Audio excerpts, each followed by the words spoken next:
Chubby Pika 2-0. Let me report that. And then we'll start doing commentary. 3, 2, 1, go!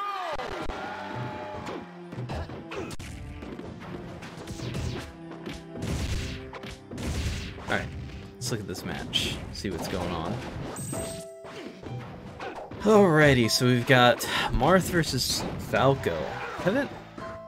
Have not played against Happens in a very long time. He is an Austin melee player. He's dabbled a bit with Brawl though, and he's not too bad at it, honestly.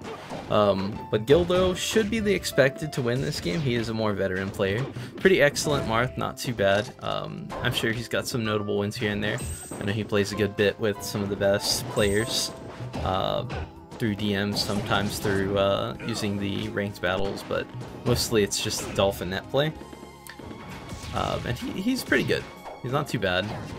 Pretty aggressive Marth player, not super passive, but he's got his moments where he's pretty flashy. And Happens, yeah, he's got potential. He hasn't put too much time into the game. It's mostly just like melee fundamentals that you'll see from him. Right now, we've got a pretty close game. This matchup in particular, it's kind of an even-ish one, maybe slightly Falco favored. But the thing about it is it's like very snowbally for a matchup. I've played this one a lot with Zenon. And with Zenon, he's a very strong Falco, the best Falco that currently still plays Netplay. And the thing about him is he can play aggro or defensive when need be, and that's a very important thing with Falco. He's a character that excels in both areas. His frame data is excellent, so if he's fighting up close, he can do exactly that and put you off your guard. You're not able to catch your footing.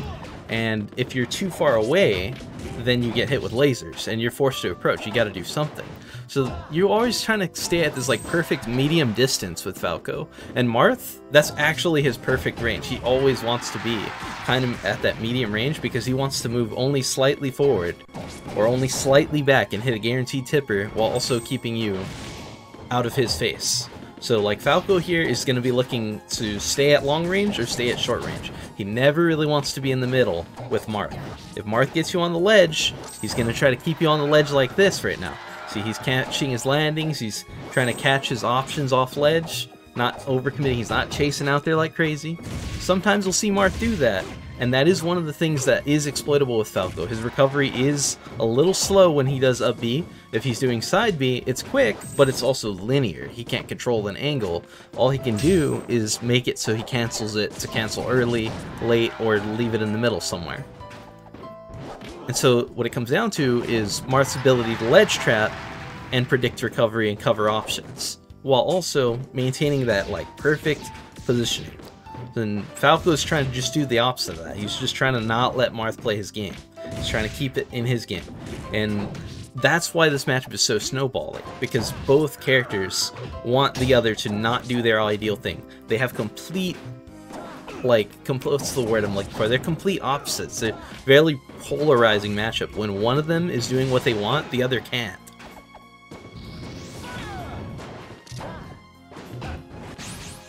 And it's still a pretty close game, all things considered. Happens putting up a good fight, but as expected, Gildo is holding a solid lead now. After that first stock, he kind of like figured things out a little bit. There's some adjustments being made there. Seeing some solid play from him now, hitting some good tippers. And he's just looking to clean up the stock as neatly as he can with his minimal damage taken. Goes for the up smash. Happens gets the up smash in there. A little bit stale on his up smash, but it does give him a slight positional advantage and tacks on a little damage, which is nice. And that's probably going to be the stock. Oh, nice. Okay. Didn't quite cover it, but does get the cleanup on the stock anyway. Very solid game one from Gildo there. Cleaning it up. First stock looking a little sketchy, maybe feeling things out a little bit. They kind of pieced it together towards the middle and just started taking over from the rest of the game. Really solid stuff.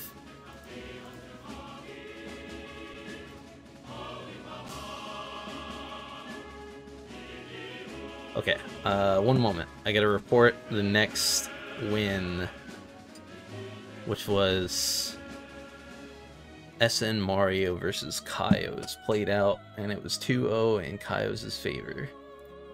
Alright, let's do that.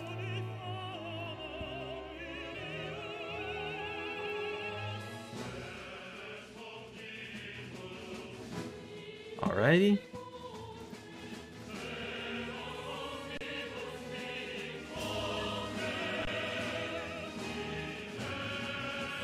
Mr. Game and Watch. And I get a report with Valben's last set with blue, which is 2-0 in Valben's favor. 3, 2, And let's go back to the next match. Alright, and so now we've seen Happens to switch... I'm sorry, not Happens. Gildo has switched over to Game & Watch. I haven't seen too much of his Game & Watch myself personally. I have played against Black Stones and I've played against Valden's, and both have pretty excellent Game & Watches. I've even played a couple other, like Panty Raider. And the like. And the thing about this character, he's not necessarily one-dimensional, but he's quite literally two-dimensional. Like, he's a two-dimensional character, and he plays very two-dimensional. He's not, you know, oh, you only do what does one thing, but he's very simple in that his moves beat a lot of other moves in the game. His priority's pretty just crazy with his down air, his down tilt. His F smash has absurd knockback and damage. The one problem this character struggles with, he struggles with two things. The biggest one is just approaching. He has a little bit of a rough time approaching. If you're playing someone fast, someone with good disjoints, you can typically zone him out or camp the hell out of him. But when he does get his lead going, he becomes a really oppressive character, because now you're forced to approach him, and you're forced to deal with his options. So he can be very strong. And in this matchup in particular, I'm not certain if Falco has the chain grab, but I do know that that bucket can be a little bit of a problem, because when he shoots those lasers, if he eats that bucket, he just pulls out the bucket and eats that laser. If he's unloading that on Falco and gets away with it, that could be an early kill. Or at the very least, just big damage. It's just like adding risk to something that is not normally very risky for Falco, in a way. Not a direct risk, but an indirect one. Okay, and we're seeing a little chain grab action from Happens. Gets a little damage. Pretty close game so far. Ooh. Nice little recovery there, getting out of a tight spot. Happens just keeping his cool, trying to keep his distance. Doesn't want to interact too much. Trying to avoid taking too much, putting himself in a precarious position where he might die early. That's the other thing about Game & Watch. All three of his smash moves KO extremely early.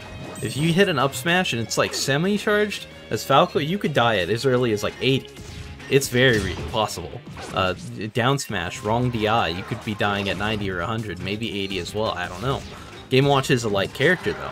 So, you know, Game & Watch being light, Falco being, you know, a little bit of a midweight, it's a little scary. A little scary at those high percents versus Game & Watch.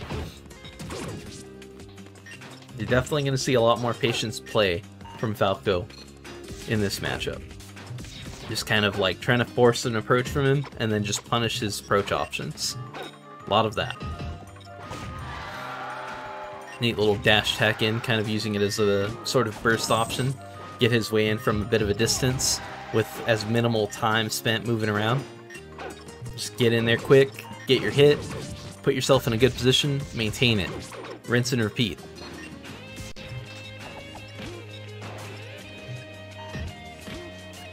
This is a very close game. Actually looking a little more close than the last one, to be honest. Gotta wonder if did Gildo go Game & Watch out of a desire to practice it, maybe for later in the tournament? Is it a for fun thing? Or is it actually maybe he felt slightly uncomfortable playing it as Marth and thought maybe this will be a little more comfortable, easier of a matchup. I can punish those lasers a little more reliably by being able to bucket, something along those lines. But I guess you gotta ask the competitor, really. Right now, Gildo's got this lead. He's holding it. He's got no need to approach necessarily. He can take a ton of percent from these lasers. They can go on forever, and it doesn't mean anything if he doesn't lose stock, which he just did. So now we're back in a completely, not necessarily neutral situation, but a much closer situation. See Gildo going for the down throw tech chase. Gonna see if Happens is able to get a tech here, or try to avoid getting regrabbed. If he techs in place, that's grab. If he tech rolls, that could be a regrab. Gets out okay. Gets the little equalizer chain grab. Xene does call that, what did he call that? We played the other day, he called it something like welfare. It's your stimulus paycheck, the little chain grab that could. You know, you're down a stock, you bring back a stock, and you're down some percent. It's okay. You get your little grab. Things are a little closer now. Right now, things are looking real good for Happens. He's up like 60%. All he's got to do, tack on a smidge more damage, not take too much himself, and hit a big one. Up smash, back air near the edge, F smash, sweet spot. Any of those things can kill. This is Game & Watch, one of the lighter characters in the game.